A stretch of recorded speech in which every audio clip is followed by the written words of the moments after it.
I'm at my piano, but we're not gonna play it. We're gonna read The Forgotten Girl because I was just practicing my piano. So, Forgotten Girl, warning, please do not watch this video if you get scared easily or if you have nightmares. Now let's get started. Yay.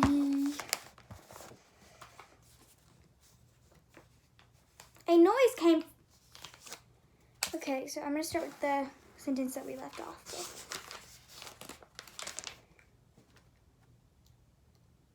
Daddy glanced at her and smiled before turning his attention back to the TV.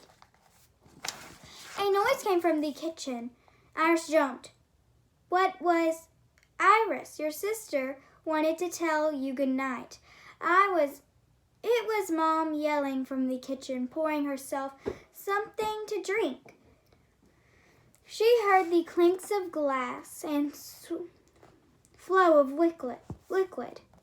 She just lay down not too long ago. Okay, I'm going upstairs now. Iris sprinted up to go as far away from the front door as possible. She was imagining things. She dreamed about the girl before, and she was in a dark room and scary place and had been thinking about her again. You were thinking about Saja's story, that's all, Iris told herself, her feet thudding on the stairs. She still couldn't shake the feeling of something dark behind her. She heard her sister giggling softly, talking in her room. She threw the door open, the only light coming from Vincent's nightlight. What are you laughing at? Who are you talking to? Iris asked frankly. There was a shadow of a girl on the wall. Iris jumped backward out of the room, then realized it was one of Vincent's dolls from the floor, causing I'm just going to say shadow, because I do not know what those two words are. Causing a shadow. My friend, Vincent said. Iris could hear the grin in her voice. Iris tried to stay calm, her pounding heart. She looked at the doll, a small, frozen on its face. Your friend? Yes. Do you want to meet her? Stop. Vincent always did this. She loved her dolls. Iris wouldn't let herself think anyone else. No. It's getting late. Good night. Good night, sissy. Iris gave her sister a kiss on the forehead before leaving the room. Vincent's skin was cold to the touch. Calm down, Iris, she told herself. Her mind was playing tricks on her. When her mind was playing tricks on her with what she saw. It was kind of scary, being out there alone in a graveyard. Of course, she'd think she saw a ghost in the trees and entire graveyard right in their neighborhood. They could focus in on it for their project and find out why it was back there, unmarked. Why all those graves were back there, forgotten about. She shivered as she thought of herself out there standing on top of them. She hastily changed changed into a pair of pajama pants with snowflakes swirling all around them,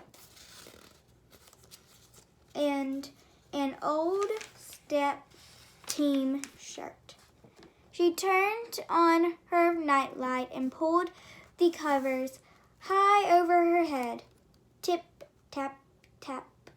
The tree branches played their eerie song on her window, and Iris squeezed her eyes shut and prayed the spirits of the snow wouldn't come for her tonight in her dreams. Da, da, da, da. Chapter 8. Chapter 8. Here we go. Chapter 8. There was at least 5 grave marks out there. Iris whispered, shouted.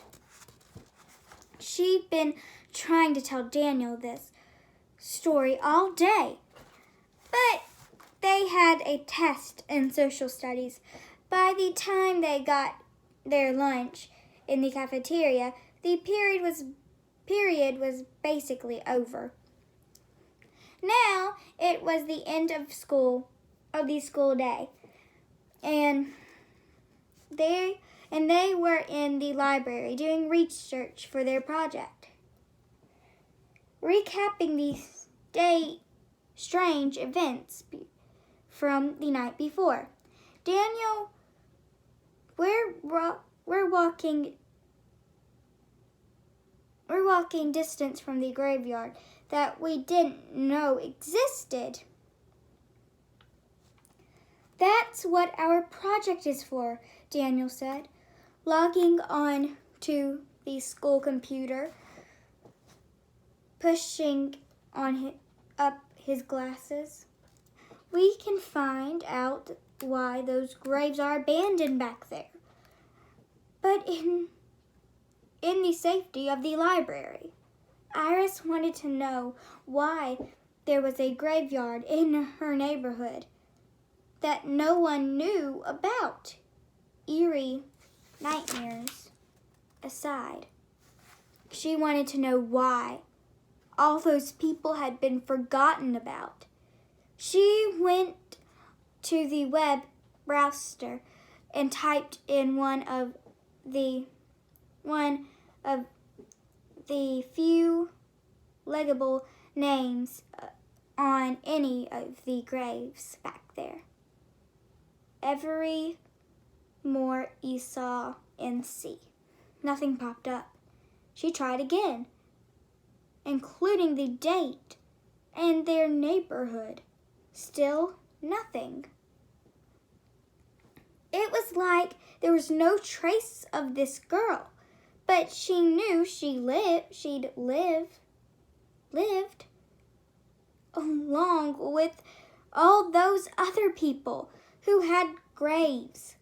Maybe the spirits of the snow killed her. Maybe these spirits killed them all. She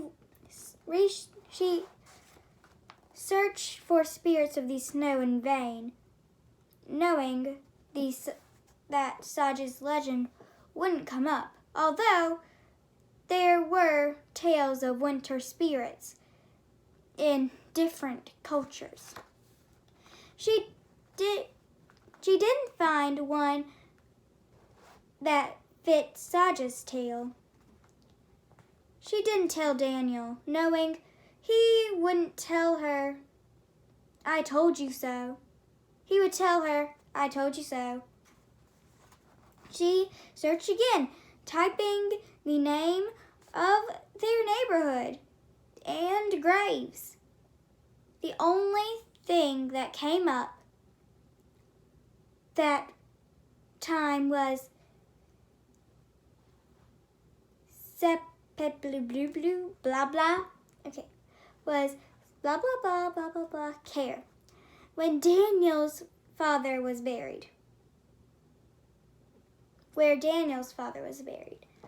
So it's kind of like a church graveyard. because I didn't know those 2 words. Daniel, Iris said, why is there no mention of that grave or anyone in our neighborhood online?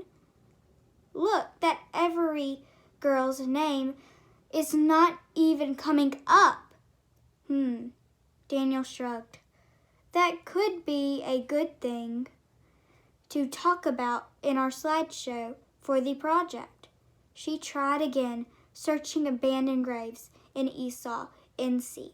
After scrolling through a few websites, she found a very old, very plain website with a gray background and a black and white picture of the woods with a single headstone peeking through the trees.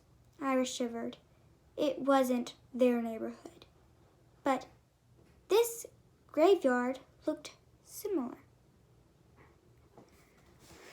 There were many reasons for unmarked or abandoned graveyards. The website started one of the most common being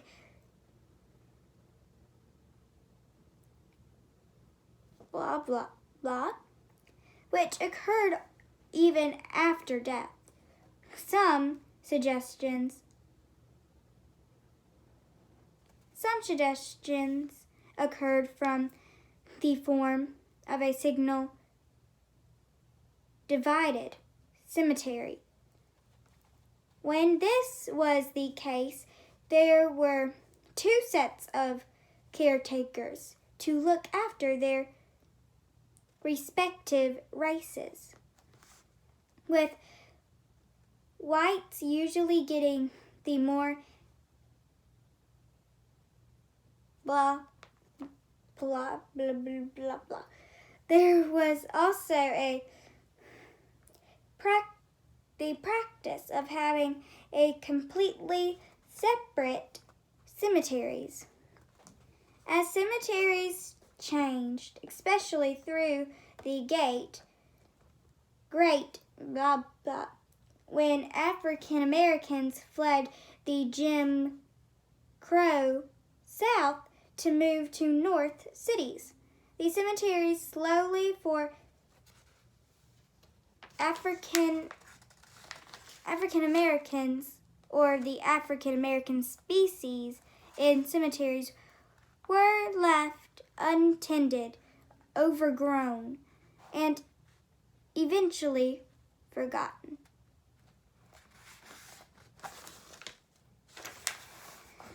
Oh, that's where we're going to leave off today.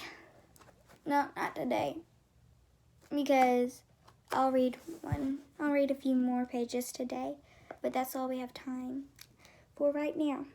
So, bye.